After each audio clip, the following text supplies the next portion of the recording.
Golden State Media Concepts Baseball Podcast. We cover everything Major League, from spring training to the World Series. We've got your favorite club covered, from New York to Boston to LA. This is the Golden State Media Concepts Baseball Podcast.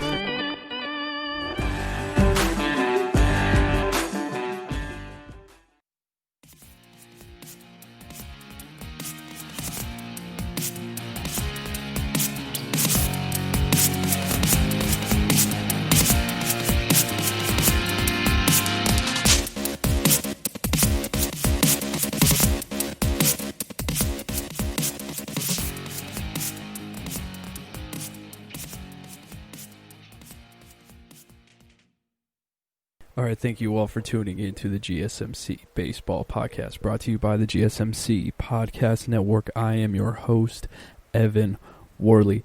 Happy Friday to everybody out there. I hope you guys have a great weekend ahead of you. I know with all the baseball that is going to happen, that all baseball fans are going to have a great weekend ahead of us. I know I have a baseball tournament, which I am going to be coaching down here in Rockwall. It's the first tournament we're going to be in.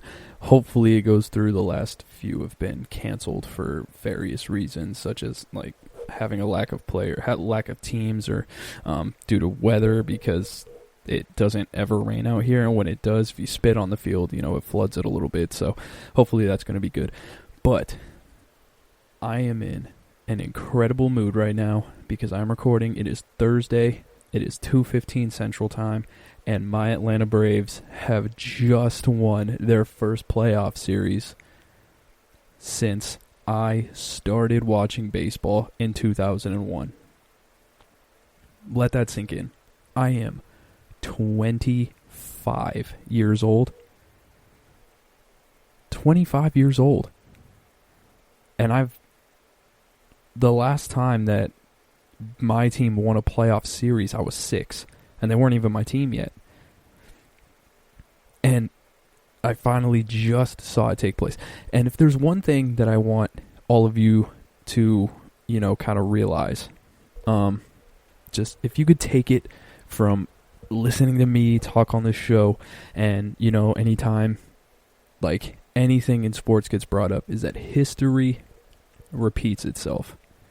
That's all you need to know about sports. History repeats itself.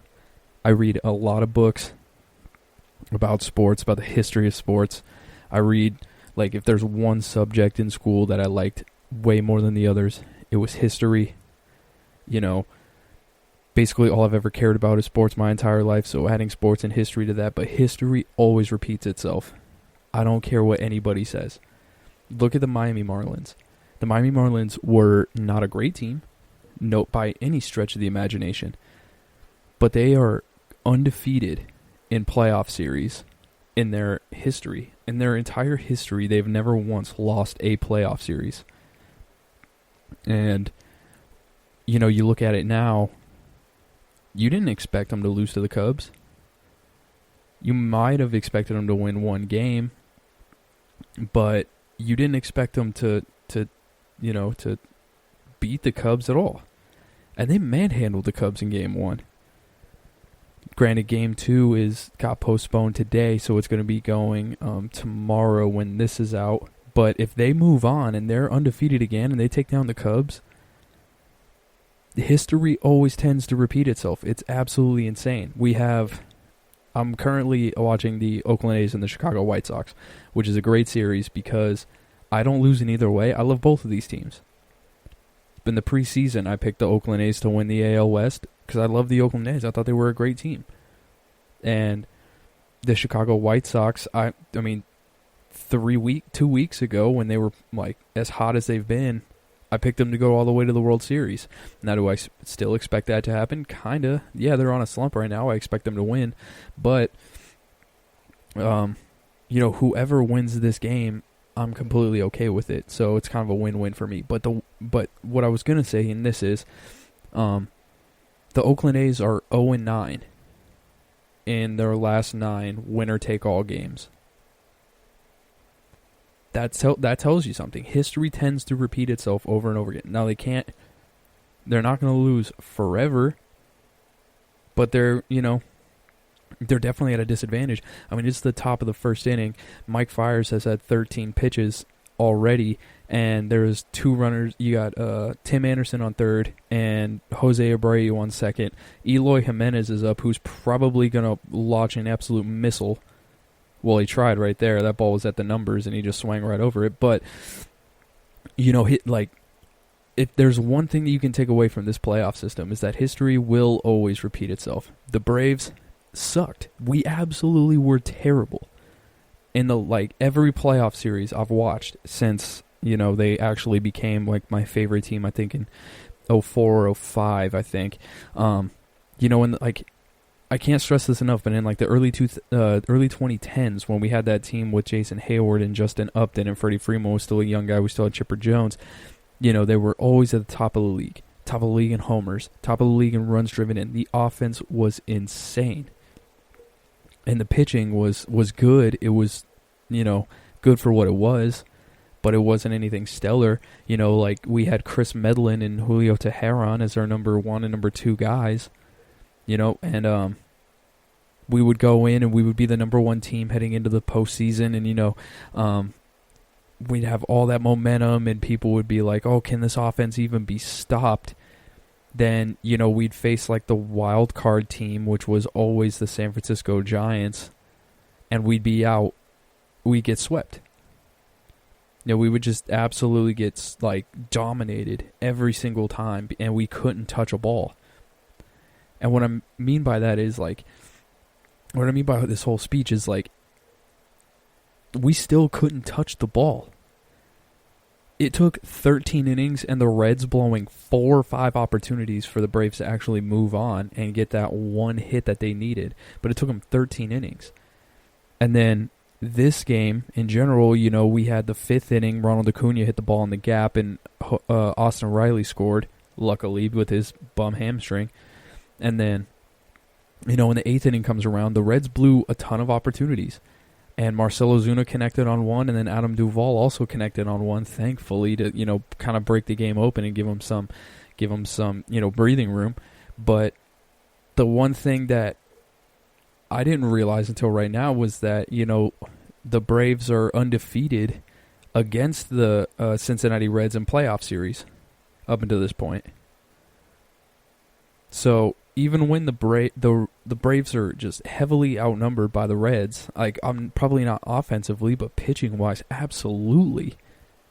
Ian Anderson threw an absolute gem today, and so did Luis Castillo. But nobody before the series started was picking the Braves to win this, just based off pitching alone. I was listening to, a bunch of shows with, pro baseball players who were looking at the rosters and being like, I think the Cincinnati Reds are winning. The Reds I feel are still better. I do feel like the Reds are better. And the Braves won. It's just that shows that history will always repeat itself. Look at the Minnesota Twins.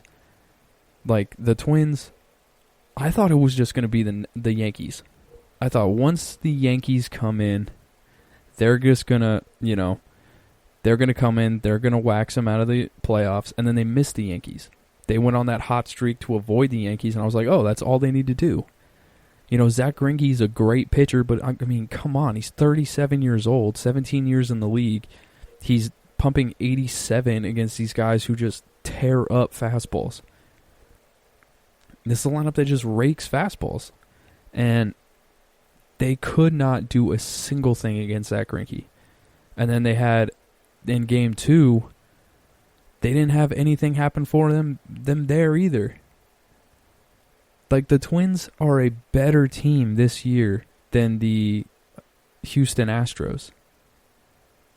They are. It is what it is. They are a better team. But there's something about the postseason where things just revert back to what they're always going to be. And it's so strange. The Yankees, Let's look at the Yankees, for example. They just beat the Cleveland Indians in the longest 9-inning game in postseason history, because they had like 20 walks or 19 walks or something like that. But, they scored so many runs. It was like a 19-run game, 19 walks, just insane amount of action late in the game. It was so much fun to watch. But there's just something about the Yankees. They just have something in them. I don't know what it is. I can't lay my finger on it. But there's just some teams that when they get into the postseason, you cannot count against them. Like the Marlins just taught me that. The Marlins are teaching me this right now. Like, it doesn't matter how good they are, how bad they are as a franchise. If they somehow weasel their way into the postseason, it's a wrap. Like, good luck. You're going to need a lot more in you than you imagined to beat them. And let's look at the Kansas City Royals, for example. Kansas City Royals were, it was 1986 when they won the World Series. Then they went to the playoffs in back-to-back years in 2014 and 2015, and they made it to the World Series 2 years in a row. The last 3 times they were in the postseason, they went all the way to the World Series. And then when they don't make the postseason, they're one of the worst teams in baseball. It's like this weird tradition to where it's like, if they're good, all hands on deck, you can never take them lightly. And then if they're not good, then it's like, okay, we don't even have to think about them because they're not even going to be that great of a team, even when they're like mediocre. It's crazy the way that this game goes. For all of you, the Oakland A's were able to get out of that jam, by the way. I was actually kind of surprised. But Yohan Moncada hit a liner out to right field, and Tommy La Stella started the inning off with the single down the line. Man, why are the Oakland A's not wearing their Kelly Green unis?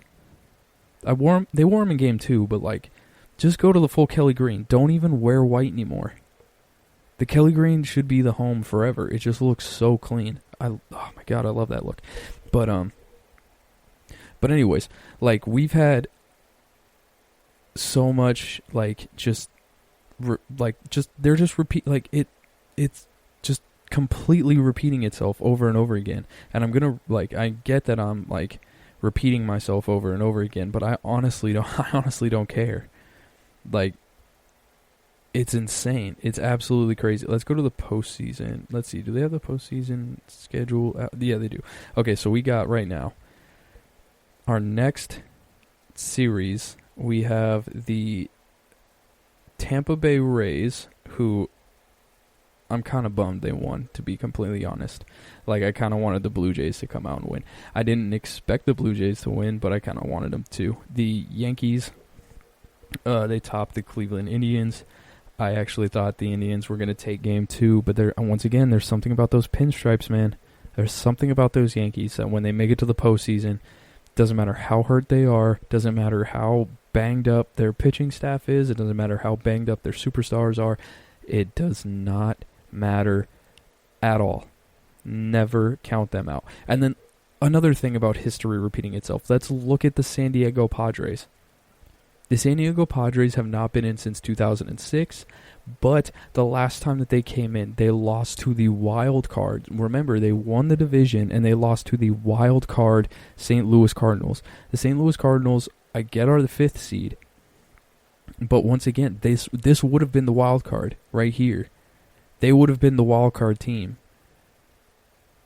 And it's insane, the fact that, they're playing each other in what typically would be the wild card series, and St. Louis just came out and handled them. Like, the Padres have been more exciting. They've had more, like, hype around them. Granted, they are more injured, but that's just, they've lost their two starters. But I mean, like, Zach Davies is he's a good pitcher. And Chris Paddock was 2 years, or Chris Paddock was only a year, maybe 2 years removed from being one of the bright young stars that everybody's looking at like, oh, he's going to be the one in San Diego. And, they just came out and they torched him. And obviously with the way that we're looking at Atlanta right now with the game that Ian Anderson just had, it's like the youthfulness doesn't really matter that much. Ian Anderson was in the minor leagues 4 or 5 weeks ago. And then he just threw a 6-inning shutout with 9 Ks in his first postseason start. Like, it's ridiculous. So if the St. Louis Cardinals do move on and the Miami Marlins move on, never count out history at all whatsoever. Always side with history. I don't care what anybody has to say. Whenever I'm gambling, whenever I'm just watching the game, whenever, it doesn't matter. Whenever I'm looking at historically, how do teams do in the postseason? I get that 1980 doesn't really matter, in today's sense. What the team did in 1990 doesn't matter in today's sense. But actually, it kind of freaking does. Because I thought that, players change, but, organizations still always do the same thing over and over again. They still make the same moves. I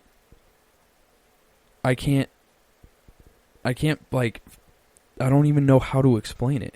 Like the Dodgers with their bullpen, they always needed that bullpen piece, but you can always count on them going after an outfielder at the trade deadline. Didn't matter what it was. The Padres were never that great unless they had some really insane superstar on their team. And, you can date back to it with Tony Gwynn. When they had Tony Gwynn, they were really good. And then they weren't very good after Tony Gwynn left. And then Adrian Gonzalez was coming up. And then they got really good with Adrian Gonzalez. Then Adrian Gonzalez left. And they were pretty bad. And now they got Fernando Tatis and Manny Machado. And now they're one of the best teams. Again. It's just when they have a star, a true star, and not a fake media star, they're good. No.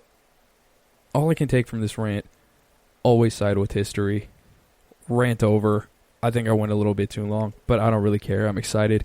The Braves are moving on to the second round. We're going to the bubble, and I kind of hope that we get the Miami Marlins, but I know for a fact that it's going to turn around and just bite me in the end, because if, the way that they just win series with, very under-talented rosters, just, it excites me. But it also scares me. All right, everybody, I'm going to be taking a quick break, and I'll be right back after a word from our sponsors. This is your ultimate stop for everything sports. The Golden State Media Concepts Sports Podcast. Should I say more? From the NFL, MLB, the NBA to MMA, it's all in here. The Golden State Media Concepts Sports Podcast. Listen now.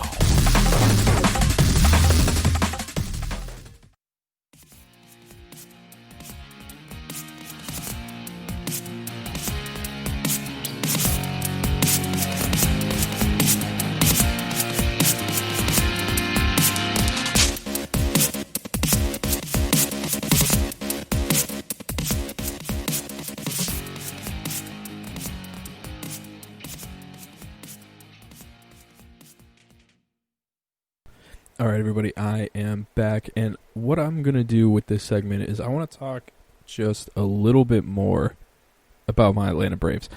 Sorry, as you can tell, I am very excited. But one thing that surprised me about the Atlanta Braves is, first of all, Marcell Ozuna is going to still do Marcell Ozuna things.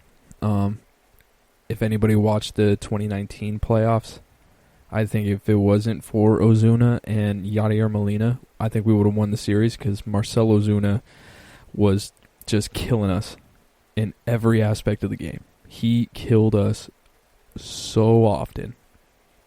And, Yadier Molina does Yadier Molina things where he just, he just gets the clutch hit every time. Doesn't matter what time it is. Doesn't matter when it's needed in the game. He's always going to be up. There's always going to be somebody on, and he's going to deliver. That's what he does. And when we got him, it always kind of throws me off because of just the history of the Braves and all the people that I've seen come through the Braves organization that have been very good everywhere else but have been not so good with them. And to see him just absolutely crush that home run ball, it gave me a little bit of a sigh of relief, I guess, when thinking about our offensive output. But one thing that I think that we're set up for the future is I think we sculpted our team about as perfectly as you can.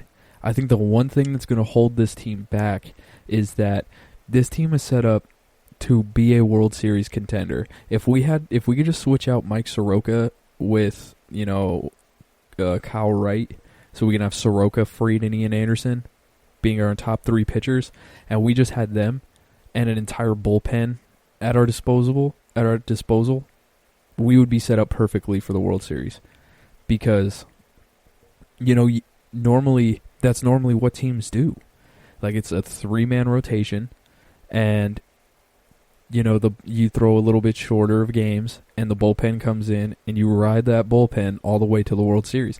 That's normally what people do. You either ride the starters and give the bullpen very little to do, or you ride the bullpen and give your starters, just kind of like 5 innings. And it tends to work more often than not. And the way that the Braves pitched in these 2 games was incredible. They dominated the whole series. They didn't score a single run. The Reds broke a record for the longest scoreless drought to start a playoff series. And there was only they only played 2 games. 21 full innings.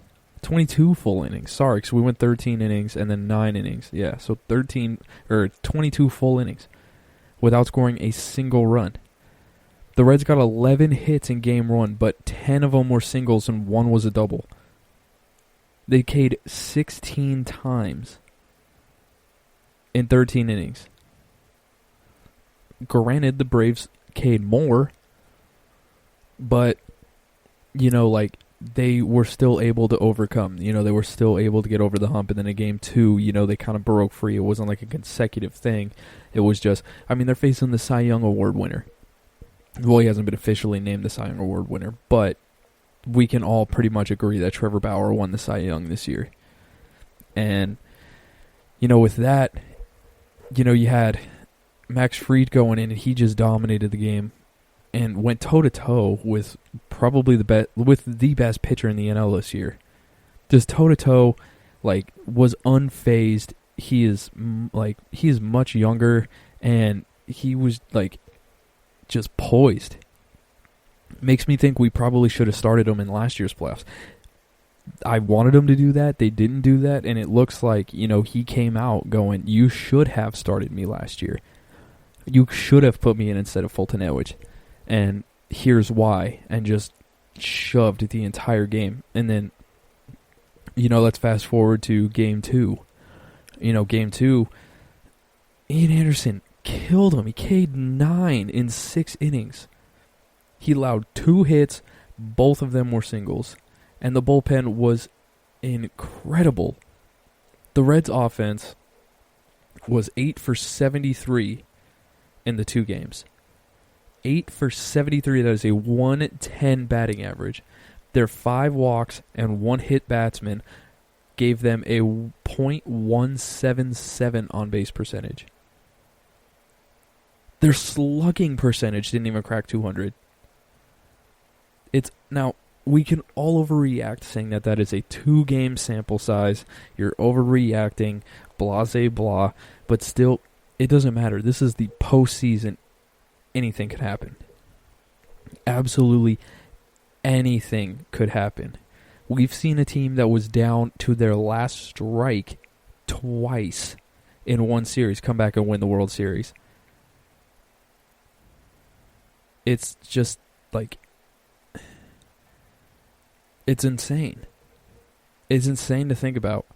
And, we have, just all of that going on. The Reds, and also, on top of that, the Reds came into the series winning 11 of their last 14 games. they were one of the hottest teams of baseball coming into the postseason and could not touch them.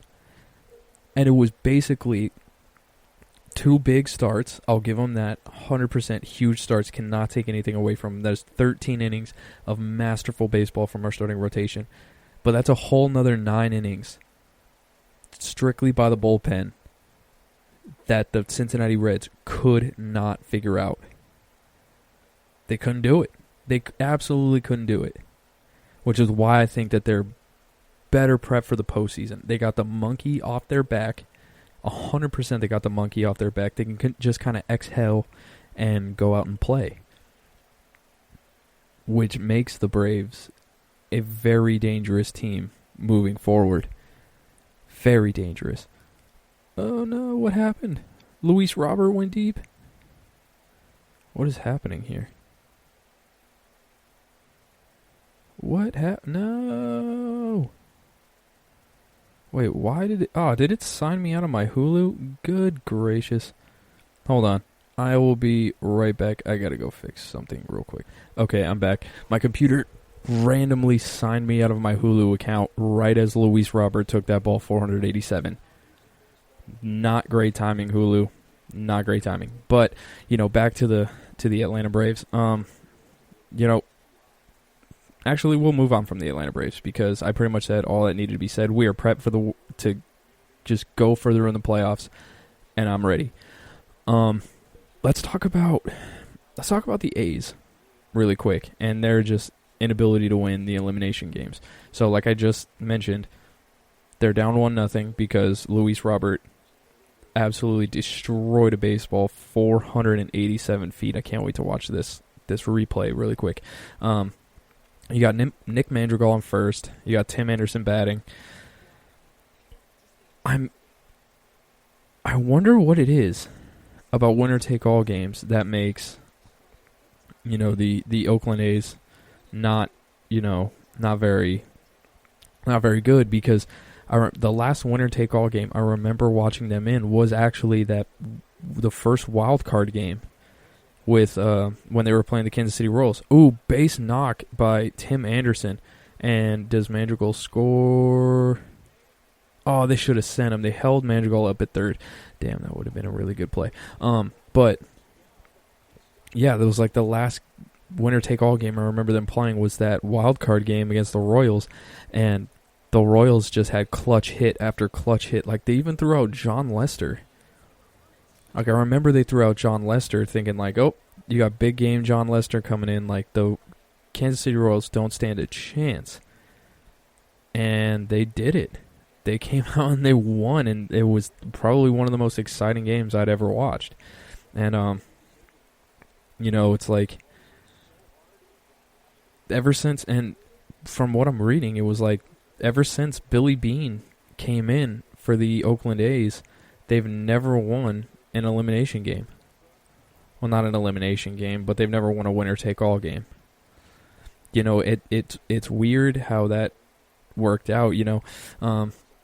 Billy Beane, his ball clubs alone have lost 6 Game 5s in the NLDS round. They won the 2006 NLDS and then got swept in the ALCS. They've also lost 3 straight wildcard games, which means they're 0-9 in winner-take-all playoff games. 0-9. That's absolutely nuts. I remember that 2006 ALCS, though. That was against the Detroit Tigers. That was the big Maglio Ordonez just, like, blasting. Absolutely blasting that home run ball off the... I think it didn't go off the Jumbotron, because that would have been like a 500-foot homer, but it definitely went over the bullpen in Detroit. And that was just, like... That was just so ridiculous to watch, especially with, shout out Maglio Ordonez. He had some of the best big league lettuce I'd ever seen. That just luscious mane just bouncing as he jogged around the bases was insane to watch. That was a pretty cool World Series, too, thinking back on it. It wasn't very eventful. It was the Cardinals and the Detroit Tigers, but David Eckstein, shout out him for winning the World Series MVP last year, or that year, I should say. But let's see. Let's keep on moving. What else can we talk about? We still have a couple minutes. Dodgers. What? The Dodger game was weird last night. It looked like they were just going to come out and just bludgeon the Brewers to the point of borderline embarrassment, and then they just couldn't do anything anymore. Ooh. Pause on that note. We have bases loaded in Chicago. 2 outs. Mike Fiers has thrown 40 pitches, and he's already been taken out of the game. Can we see the Luis Robert? Can we see that highlight, please? Oh, and Jose Abreu's up. Ooh, not good for you, Yasmero Petit. But, yeah, it was really weird because you were expecting the Dodgers just to come out and just smash on him, and they didn't do that, especially being the biggest mismatch, heading into the postseason pretty much in the history of the game. The Dodgers were 43-17, and they're hosting the Brewers, who weren't even 500. They were 29-31, and, they're missing their best reliever and starting pitcher due to injury, and the Dodgers were up 3-0 through 2 innings, and then the Brewers just clawed their way back, and it looked like the Dodgers were pretty much at a loss until Corey Seager blasted that ball to center field. It's kind of weird seeing the Dodgers with their bullpen being a strength again. I can't remember the last time I've seen that ever. So I don't know. I really don't know what to say about the Dodgers series anymore. You could pretty much write that in as a sweep. I'm pretty sure, especially with Clayton Kershaw. He's got a 6.2 earned run, or 6-2 with a 2.16 earned run average. Yeah, I think that's going to be a quick sweep there. Let's see. Anything else we can really plug in before we go to the next break? Marlins, Cubs, we already went over there, postponed. The Padres, we could probably get to them. We'll get to them in the next segment, probably. Yeah, all right.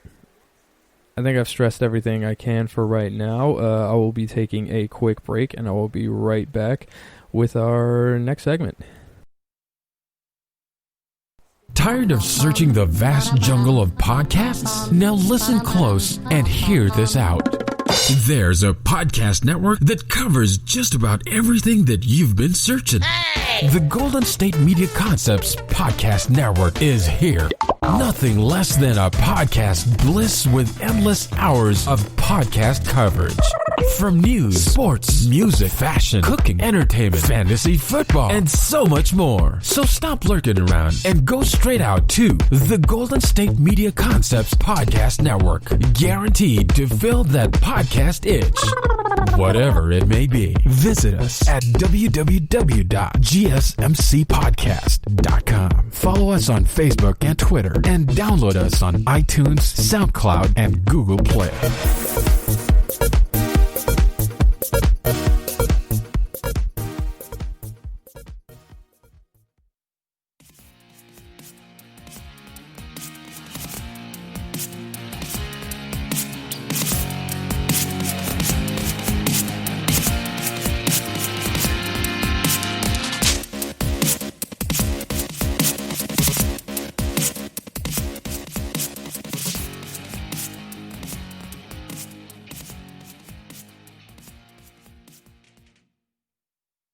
All right, everybody, we are back. So, no new news from the White Sox and A's. Still 1-0. Luis Roberts up again after he just absolutely destroyed that baseball. So, I will definitely be excited and keeping you tuned in to the at bat that you already know about. But before we get to that, I was reading this thing about minor league baseball, and apparently, Major League Baseball started the process of eliminating minor league affiliates on Tuesday, with the Appalachian League being converted to a summer circuit for rising freshmen and sophomores. Huh. Well, that's something. I mean, let's be real here. Does the MLB need that many minor leagues?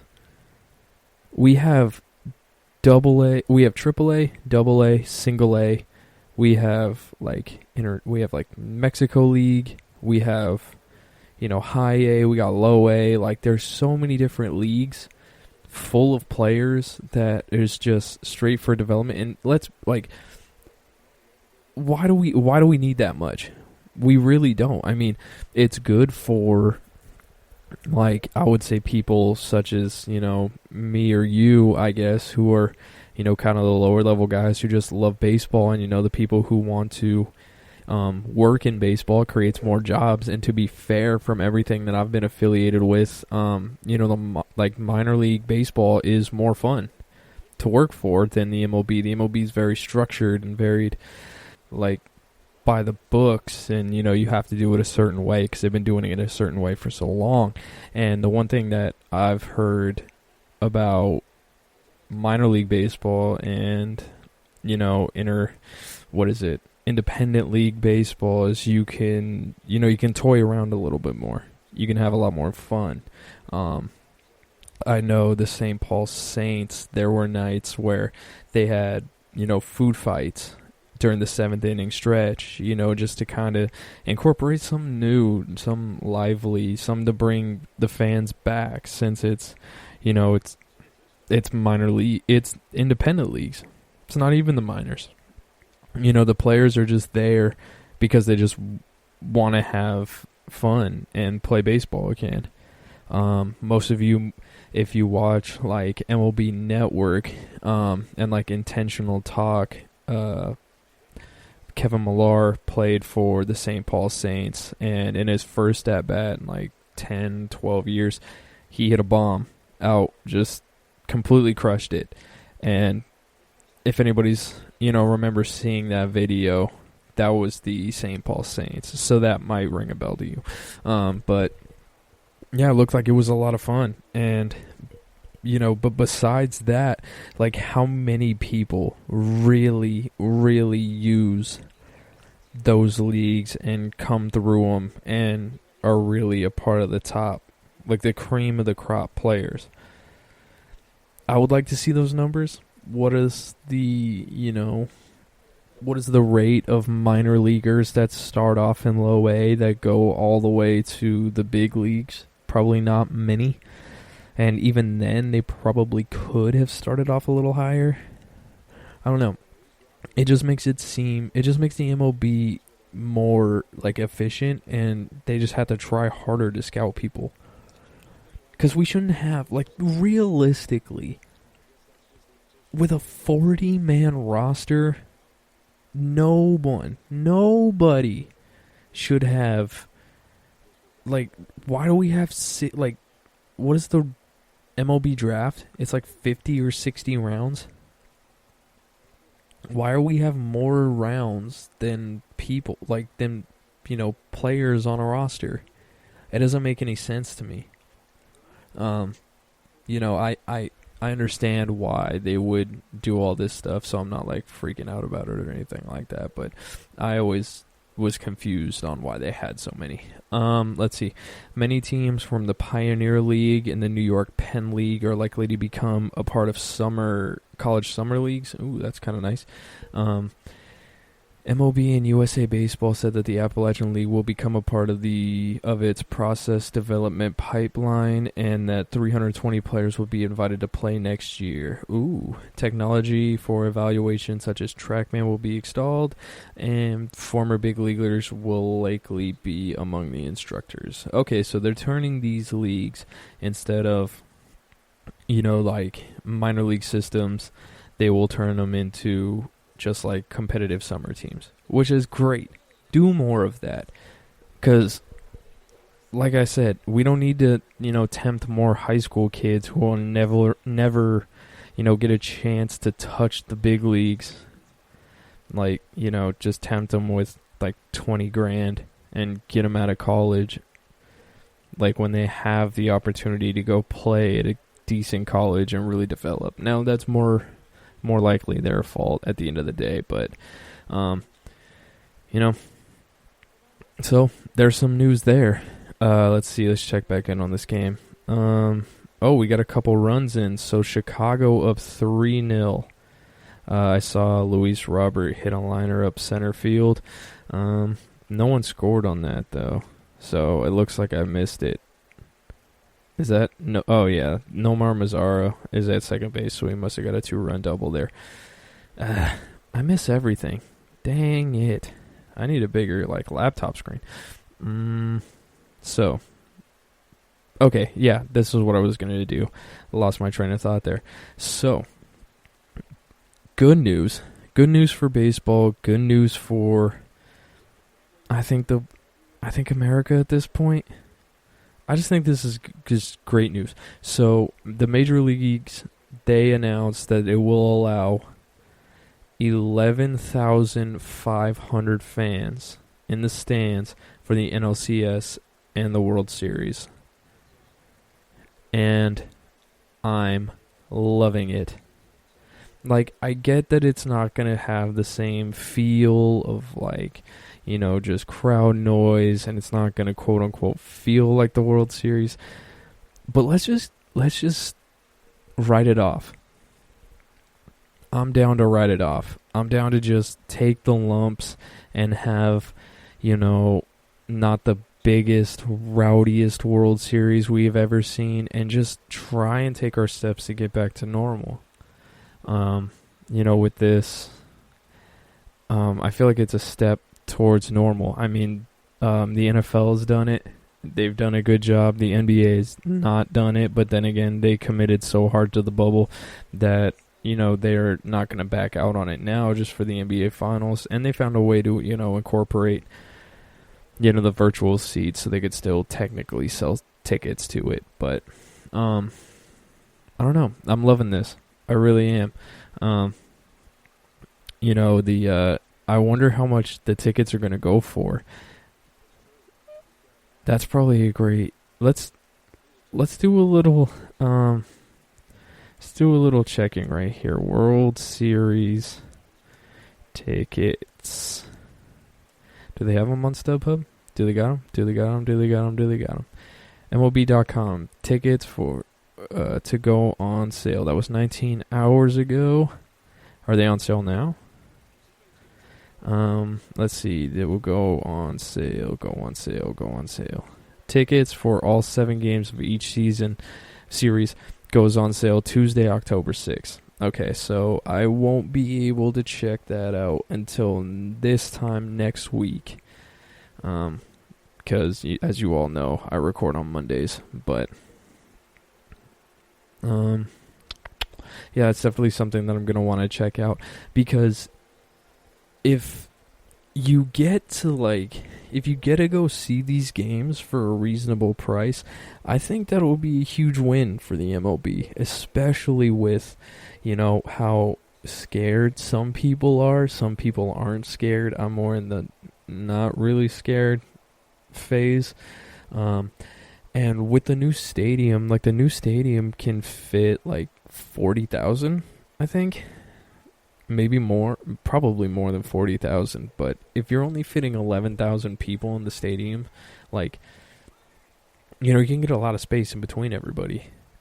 And you can sell a lot of tickets, and, you can just start incorporating everything slowly. It's not going to be 100% full go, after, all this is said to be done.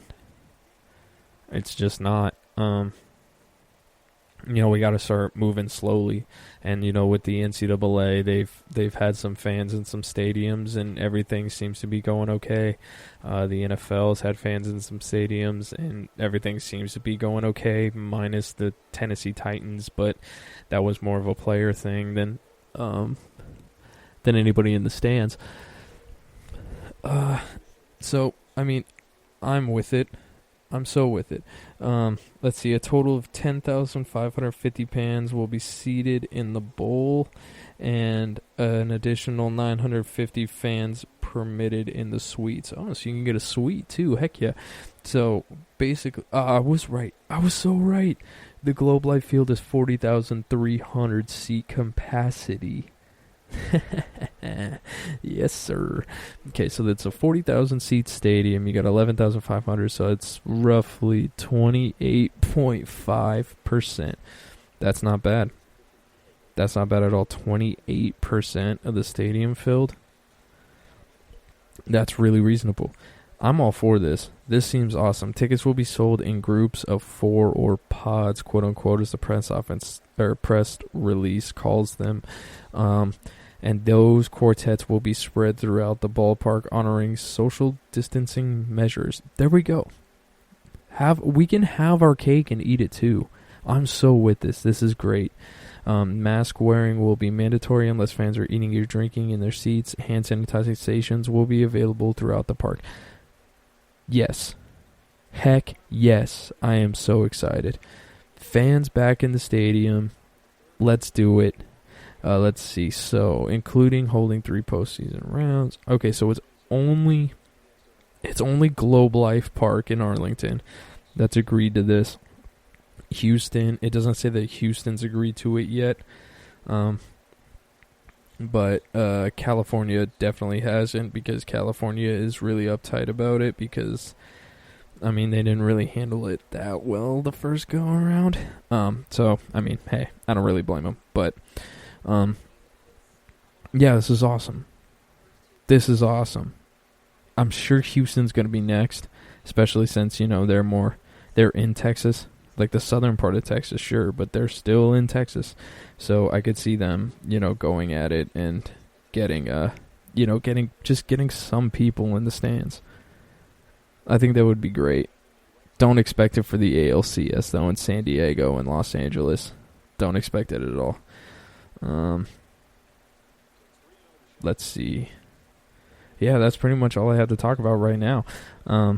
Chicago, there was a nasty slider by their rookie reliever that came in for Day Dunning, and he left the game. So I'm surprised the Oakland A's haven't really got to the bullpen yet. We got Aaron Bummer in, and he seems to be doing okay. 13 pitches in. He's got a 3-1 count right now. Let's see. Can he get out of this? Lucas Giolito had a great game the other day, by the way. 7 shutout innings. 6 no-hit innings. And Aaron Bummer walks him. All right, everybody, I will be taking my last break, and then we will be discussing the next round of the postseason. That's right, the divisional round, a.k.a. the bubble. Want to know the latest in soccer? Then listen to the Golden State Media Concepts Soccer Podcast. From MLS, the World Cup, and the Premier League, we've got you covered. The latest updates, the hottest matches, and news on the league's top players. It's the Golden State Media Concepts Soccer Podcast. David Beckham scores the goal to take England all the way to the World Cup finals. Listen now.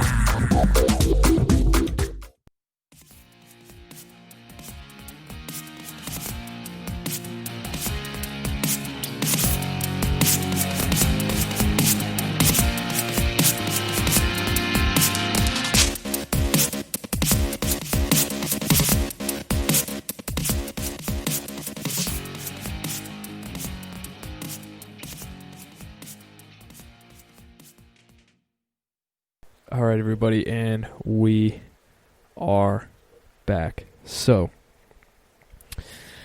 I may have goofed it because I said that there was going to be a good weekend for baseball.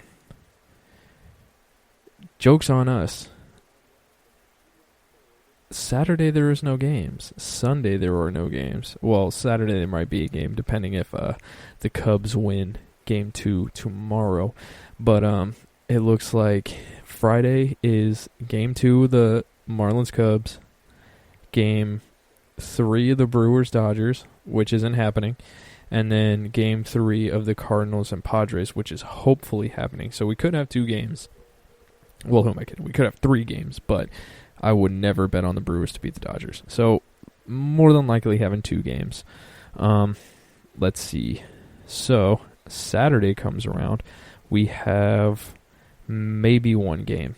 I hope 1 game, because, man, that would be that would be so sick. If there was a winner-take-all game, Cubs and Marlins, prime time, that would be amazing to watch. But looking like the ALDS starts on Monday.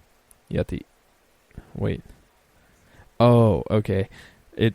The way that it was worded was weird because it said Game 1 ALCS or ALDS Game 1 San Diego.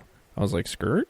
But no, it's Game 1 San Diego where it's located, and then it's Tampa Bay versus the Yanks on TBS, and then you have in LA the winner of this Oakland White Sox game, which is currently 3-0 top 4 versus Houston. So basically whoever wins this series is by far the most beloved team in America because they're facing the Houston Astros. Nobody likes that. And then we got Tuesday, we have Game 2 of those series, Game 1 of the National League Division Series, and just kind of how it goes from there. You got Game 2 Game 2 of the AL, Game 1 of the NL, Game 2 of the AL, or Game 3 of the AL, Game 2 of the NL, Game 4 of the AL, Game 3 of the NL, so on and so forth. And then on the weekend, unless there is a Game 5 for the division series, there will be no weekend baseball. Unless we get to Sunday, actually. Sunday, October 11th, Game 1 of the ALCS in San Diego will take place. So we will have some Sunday baseball. We might not have Saturday baseball. But everything's looking, so far, so good. Let's see. Let's go to the postseason schedule and what it looks like as of right now. And we'll just see. Just give our takes on who we think is going to win. Let me pull up the schedule for tomorrow to see who is pitching. If we know who's pitching, that would be awesome if we knew who was pitching. Okay, let's get this scores. No, we'll go schedule. Thursday. Okay, so let's go Friday. Friday we have Sixto Sanchez facing off against Yu Darvish. Oh my God, that sounds amazing. Sixto Sanchez versus Yu Darvish in the deciding game back against the wall for the Chicago Cubs on ABC. Sixto Sanchez, people have been comparing him to Pedro. And if he comes out and he has a killer game and is able to knock out the Chicago Cubs, that would be incredible. That would be absolutely insane. And that would be the most 2020 thing imaginable, to see the Miami Marlins, one of the worst teams. Like 2 years ago when they got Derek Jeter and he traded away Giancarlo Stanton, everybody threw a fit, saying, oh, he just gave him to the Yankees. Look at him 2 years later in the postseason, on the verge of advancing to the, winning a postseason series. Winning a postseason series. If you would have said when they traded Giancarlo Stanton that in 2 years they would win a postseason series, every baseball fan would have laughed in your face. Granted, I knew Derek Jeter was going to do something and put that team in a position to win, but I didn't think 2 years they'd be in a position to win. Absolutely nuts. And then Saturday, it looks like in the if necessary game, they have Pablo Lopez versus John Lester. I have not heard a thing about Pablo Lopez. I do not know who that is. But let's see. Let's click on his page. Come on, computer. 6-4 with a 3.61 ERA. He had 59 Ks and a 1.19 WHIP. Let's see how he did. Let's see. 5 innings, no earned. 5 innings, 2 earned. 7 innings, 1 earned. 1.27 earned. Yeah. Oh, that was the 29 run Braves game, so that makes sense. And then that was also, and then in Tampa Bay he gave up 5 runs in 4 innings. Not good. So it looks like in his last 3 starts he's been kind of killing it. Huh. Well, that would be kind of nice to see him versus John Lester, but I would much rather see him in the next round, anyways. And then Friday, nothing. Nothing for the Dodgers and the Brewers because nobody expects the Brewers to actually win that game. And then Friday for the the Padres and the Cardinals, Jack Flaherty versus undecided. That's a big undecided. That is a very, very, very big undecided. Because you had Chris Paddock throwing yesterday, but not only did you have Chris Paddock throwing yesterday, but you also had Garrett Richards throwing. And Garrett Richards was listed as their 5th starter. So if Garrett Richards is already thrown and he was their 5th starter, they're out Lamet, they're out Clevenger, and Zach Davies is going to throw. Who's their 5th pitcher? Who do they have in the chamber that's going to come out and pitch on Friday if need be? Are they going to go the bullpen route? Are they going to go Garrett Richards for like 3 innings and just do the opener? That would be a pretty gutsy move. I mean, it's kind of worked for the Chicago White Sox. They pulled Dane Dunning in the first inning. He gave up 2 hits with no outs, and he was out of there. And it looks like it's worked. I mean, it's bottom 4, no earned. They've gone through a couple pitchers right now, but they have a little bit of time. Garrett Crochet was the second pitcher who came in, and he just K2, but had to up and leave with an elbow injury. Let's see who's up now. Robbie Grossman. Ooh. He's probably not going to do much damage here. Anyways, so we got that. I expect the Cubs to win Game 2. I'm not 100% positive that they will, mainly because their offense has struggled so much this year. With St. Louis, I think that I think they don't have to win this game. I feel like they are going. I don't even think they're gonna win this game. Maybe because Waino is kind of, but he's a big game pitcher. Kind of hard to come up with. I'll give the Cardinals the benefit of the doubt because they have a history of just pulling these types of series out.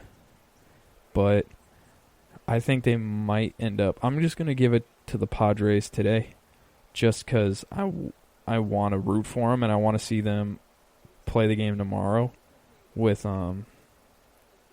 just to see Jack Flaherty throw. Just to see what Jack Flaherty has in the tank in a winner-take-all game, because we know that he killed it last year. So let's see what he does this year. I want to see that happen. And if they do go to a Jack Flaherty winner-take-all, I got the Cardinals in that. So let's say we got the Dodgers, we got the Cardinals moving on, and then I'm going to give the Marlins the nod over the Cubs, and then we'll get the Braves. So let's see. Let's get that. Braves-Marlins matchup. You know, the Marlins have yet to lose a series. If everything plays out the way that I'm predicting it'll play out, they've yet to lose a series. I don't think that they would come in and beat the Braves the way that the Braves are built. Not trying to be ironic and be like, oh, they built different, but like just based off their their bullpen strength, their bullpen depth, just the way that they've been able to slug out games and kind of, just grind it out. They have been a team that's been really like good at grinding out games. Like I would say the Braves, the Oakland A's, and the San Diego Padres were 3 of the teams that it was like late in the games you didn't know like if you could close them out because there was so many walk-offs that they had. I mean, if you remember correctly, the Oakland A's, they had probably like 4 wins in the 9th inning or later, like in the first 2 weeks. It was insane when they started the season. And then you had Slam Diego just going crazy. So I would say that the Braves do have a legitimate chance of making it to the NLCS. And if they do make it to the NLCS, I don't think they'll make it any further. Just because of their inability to hit. So I'm gonna put the Braves in the NLCS. Let's see. So we got the Cardinals. I got the Cardinals moving on to the DS versus the Dodgers. Now everybody's gonna tell me that I'm crazy. But there's something about the Cardinals-Dodgers matchup. The Cardinals just seem to dig these series out versus the Dodgers even when they're underwhelmed. Like the Dodgers are way better than the Cardinals are. The Cardinals have like really no reason to beat this team, but I feel like they can. And not only do I feel like they can, I feel like they will. The Dodgers offense was kind of struggling a little bit. You know, I feel like with Cody Bellinger not living up to his standards, it's too much Corey Seager for me personally. Like they need Corey Seager way more than I would like them to. I got the Cardinals. Like, I legitimately have the Cardinals making it to the NLCS. So let's go. We got the Braves versus the Cardinals. Let's go to the ALCS. Tampa's got the pitching. Tampa's got the grinders. But there is something about those Yankee pinstripes that just makes me believe that the Yankees can do it. I really do feel like the Yankees can get it done and go to the ALCS. I don't know what it is. They're way more hurt. Their pitching is worse, besides Garrett Cole. But their bats, man. If they could come in and they could just beat up Cookie Carrasco and beat up Shane Bieber and just not even bat an eye. Like, that was just insane how well they handled everything. Oh, home run by the Oakland. We got a 2-run homer. Ooh, we got ourselves a game in Oakland here, fellas. All right, so back to what I was saying. The boys in the Bronx are just grinders. Like, it's what they are. It's what they do. Tampa Bay is good, and they make the postseason all the time, like more frequently than they ever have. But there's just something about there's something about the Yankees where they make it to the postseason, and they just know how to win. It doesn't matter who's on their team. Like, I don't know what's in. Someone's just spiking the Kool-Aid in a way to where everybody turns into like just the most poised player in the biggest moments. I don't understand how they do it. I don't know what they're scouting. I don't know what they're looking for, but I really want to know what their tick is. How do you know if someone's a Yankee? That's like the main thing that I'm trying to get out of like these books or whatever. How do you know when someone's a Yankee? Because Yankees, they just don't fold in the big moment. They really don't. It's just some people, like some teams have come out and they just punch a little bit harder at that time. Yankees, they really don't fold in the big moment. Like, if you think about the World Series that they lost, like the 2001 World Series with Luis, what was his name? Luis Gonzalez. Like, it was executed perfectly. It was just the defense wasn't aligned to a point where it would make it work. You know, like when he got jammed and he shot it up, like right up behind the shortstop. They had the infield in for some reason when they could have had, you know, Jeter and Alfonso Soriano back in double play depth, because there still could have been a double play made on that play to end the inning. And that little blooper or whatever, if he would have had, you know, Jeter and Soriano back, that's just a routine pop out and the series goes on. They could have won that series in extras. You know, you go into the Florida Marlins series. I don't remember too much of that. But it was I think that was just fate, because like the Marlins, they've never lost a series. So it's like, what is it about the Yankees that they always rise up to the occasion? I don't know. I'll never find out. I'll fight to the death to try and find out. But I got the Yankees going to the ALCS, and then whoever wins this game versus the Astros.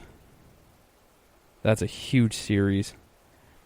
I think these teams, both of them, are better than the Astros, to be completely honest. I think offensively they're better. Pitching-wise, they're better. I truly feel whoever wins this series, either the A's or the White Sox, will beat the Astros to move on. The Astros, they played a very underwhelming Twins team.